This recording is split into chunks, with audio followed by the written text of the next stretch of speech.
livre et déjà je trouve l'objet très beau. La couverture, la quatrième de couverture, l'objet en lui-même est magnifique. Et ce sont 10 nouvelles, 10 textes d'une quinzaine de pages en général. Et il n'y a pas d'ordre chronologique, il n'y a pas de lien entre ces histoires. C'est 10, j'ai lu ça, 10 petits films, on va dire.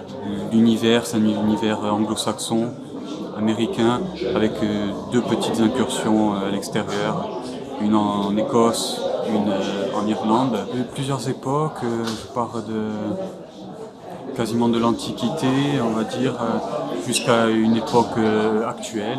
On peut passer par la période de la Grande Dépression, des braquages de banques, on peut visiter aussi la guerre de sécession, la conquête de l'Ouest. J'essaye de voyager un petit peu sur les territoires et dans le temps. Pour les plus anciens textes, ils doivent avoir 4 ans, les plus récents, ils ont quelques mois seulement. Et l'inspiration, elle vient, ça dépend des moments. Parfois ça vient d'une simple image, parfois d'une musique, parfois d'une recherche sur un fait historique. Et à partir de là, j'essaie d'imaginer les personnages qui auraient pu vivre ces événements et qu'est-ce qui leur serait arrivé, quel est leur passé, essayer de leur donner un petit peu d'épaisseur et de les intégrer du mieux possible dans le texte.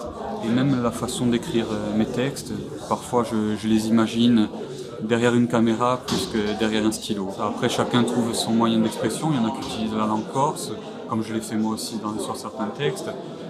Et après, j'ai envie de dire, peu importe le moyen d'expression, même le moyen de diffusion, ça peut être sur Internet, ça peut être par des livres, ça peut être d'autres moyens à l'oral, par des vidéos. Et c'est quelque chose qui, du moment que la culture en Corse vit, je pense que c'est l'essentiel.